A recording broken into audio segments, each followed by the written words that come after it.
Hello everyone, welcome to সঙ্গী সাথী পাঠশালা। আজকে আমরা ডিএলএড পার্ট 2 সেশন 2024-26 নিয়ে আলোচনা করবো। এখানে আমরা pedagogy across curriculum CC04 chapter 1-এর প্রথম পর্ব ইতিমধ্যে আলোচনা করেছি। এখান থেকে বেশ কিছু প্রশ্ন উত্তর আমরা দেখে নিয়েছি, সেগুলো তোমরা এই মুহূর্তে দেখতে পাচ্ছ। আজকে আমরা দ্বিতীয় পর্ব নিয়ে আলোচনা করব। এখান থেকে আগের পর্বে আমরা 12টা প্রশ্ন করেছিলাম, আরও কিছু প্রশ্ন আজকে আমরা দেখব। প্রথম প্রশ্ন হচ্ছে, শিক্ষণ বিজ্ঞানের ক্ষেত্রে অন্যতম গুরুত্বপূর্ণ হলো শিক্ষকের জ্ঞানকে কয় ভাগে ভাগ করা যায় ও কী কী? শিক্ষকের জ্ঞানকে 2 ভাগে ভাগ করা যায়, বিষয়বস্তুগত জ্ঞান এবং শিক্ষণ বিজ্ঞানগত জ্ঞান। এরপরে বিষয়বস্তুগত জ্ঞান বলতে কী বোঝায়?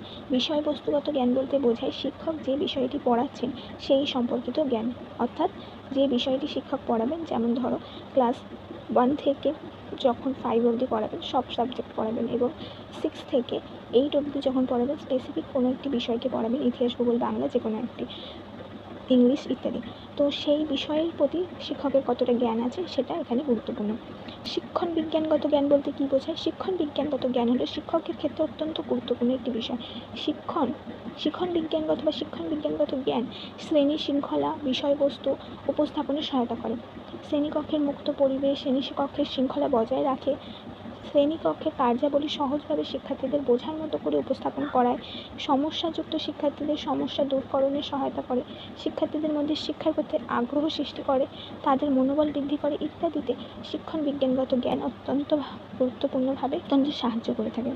অর্থাৎ কি, শিক্ষণ বিজ্ঞানগত জ্ঞান বা পেডাগজি যে সাবজেক্টটা, এটা আমাদের সাধারণত কী করে, যে কীভাবে আমরা একটা শ্রেণীতে গিয়ে পাঠদান শুরু করব, কীভাবে ছাত্রছাত্রীদের পাঠের প্রতি বা পড়াশোনার বিষয়ে আগ্রহী করবো, নিজেদের যে পড়ানোটা আমরা পড়াচ্ছি, বিষয়টা আমরা পড়াচ্ছি, সেটার প্রতি শিক্ষার্থীদের কীভাবে আগ্রহ কৌতূহল বৃদ্ধি করবে এবং আমাদের বিষয়টি যাতে তারা শোনে সেই দিকে তাদেরকে মনোযোগী করবো কী প্রকারে, সেই সব শেখাই হচ্ছে আমাদের শিক্ষণ বিজ্ঞানগত জ্ঞান। পাঠ্যক্রমিক জ্ঞান বলতে কী বোঝানো হয়? পাঠ্যক্রমিক জ্ঞান হলো সেই জ্ঞান যা শিক্ষক নির্দিষ্ট শিক্ষার্থীদের দলকে দান করে বা নির্দিষ্ট পাঠ্যক্রম সম্পর্কে শিক্ষার্থীদের সহায়তা করে। ক্লাস 5-এ তুমি যে বিষয়টা পড়াচ্ছ সেই বিষয়টা হয়তো তুমি ক্লাস 4-এ অন্য ধরনেরভাবে পড়িয়ে এসেছো, বা সেইখান থেকে কিছু জ্ঞান নিয়ে এসে তুমি 5-এর সাথে রিলেট করবে। আবার এমন কিছু ছেড়ে যাচ্ছে যাতে তারা 6-এ গিয়ে সেই জিনিসটা পড়ার জন্য আরও আগ্রহী হয়ে ওঠে। তো এই যে পাঠ্যক্রম, এই যে কোনো একটা বিষয়ের জন্য নির্দিষ্ট করা কিছু বিষয়, সেইটাই হচ্ছে পাঠ্যক্রমিক জ্ঞান। নেক্সট হচ্ছে, শিক্ষণ বিজ্ঞানের যে কোনো 4টি লক্ষ্য উল্লেখ করো। শিক্ষণ বিজ্ঞানের 4টি লক্ষ্য হলো বিষয়গত শিক্ষণকে যথার্থভাবে বাস্তবায়িত করানো শিক্ষণ বিজ্ঞানের অন্যতম প্রধান লক্ষ্য, মানে যে বিষয়টি আমরা পড়াচ্ছি সেটা যেন যথার্থভাবে শিক্ষার্থীরা বুঝতে পারে। 2, শিক্ষণের মূল লক্ষ্য পৌঁছানোর জন্য সঠিক নির্দেশনা দান করা। শিক্ষার মূল লক্ষ্য হচ্ছে সার্বিক বিকাশ ঘটানো, যাতে সব দিকে তার বিকাশ ঘটে।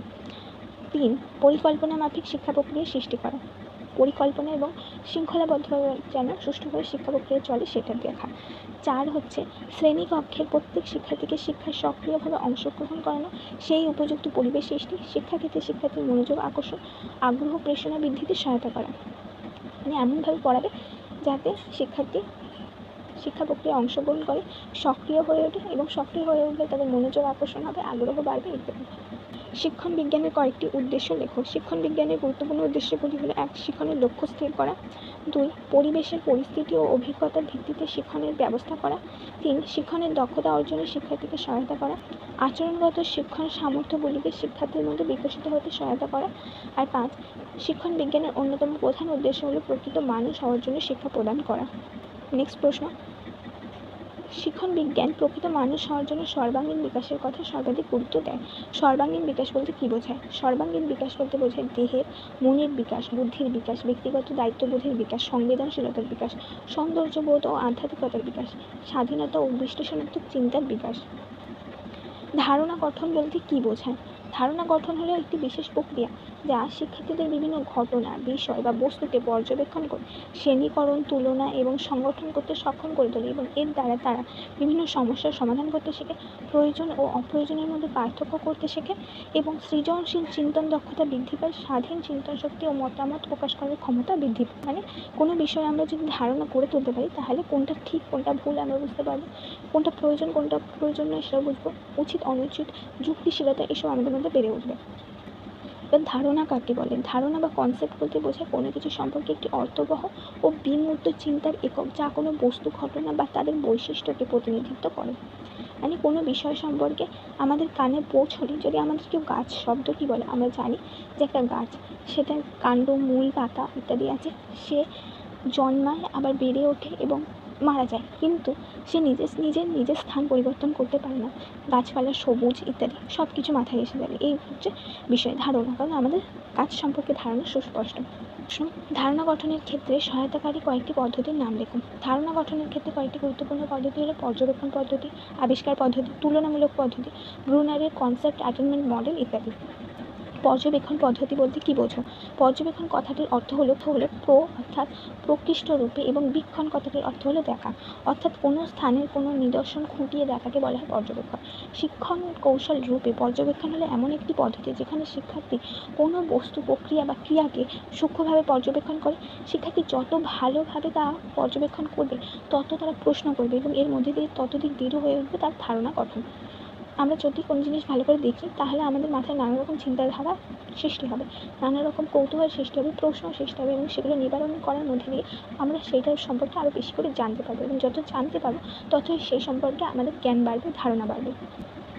নেক্সট প্রশ্ন, শিক্ষার ক্ষেত্রে পর্যবেক্ষণ পদ্ধতির যে কোনো 4টি গুরুত্ব লিখুন। শিক্ষার ক্ষেত্রে পর্যবেক্ষণ পদ্ধতির গুরুত্ব অপরিসীম। পর্যবেক্ষণ পদ্ধতির দ্বারা ধারণা গঠন দৃঢ় হয় এবং দীর্ঘস্থায়ী হয়।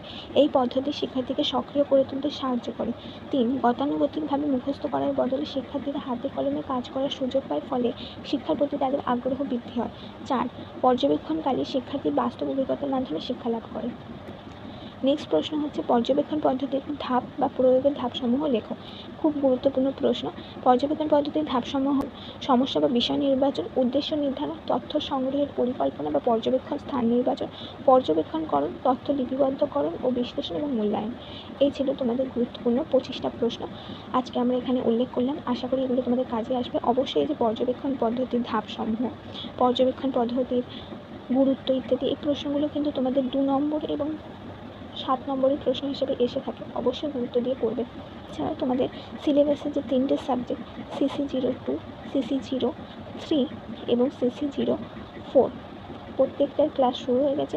এটা 2টো ক্লাস আপলোড করা আছে, এটারও 2টো ক্লাস আপলোড করা আছে। এটা আজকে নিয়ে 2টো ক্লাস আপলোড করা হলে অবশ্যই তোমরা চ্যানেলে ভিজিট করে ক্লাসগুলো দেখে নেবে এবং পারলে বন্ধুদের সাথেও শেয়ার করে দেবে।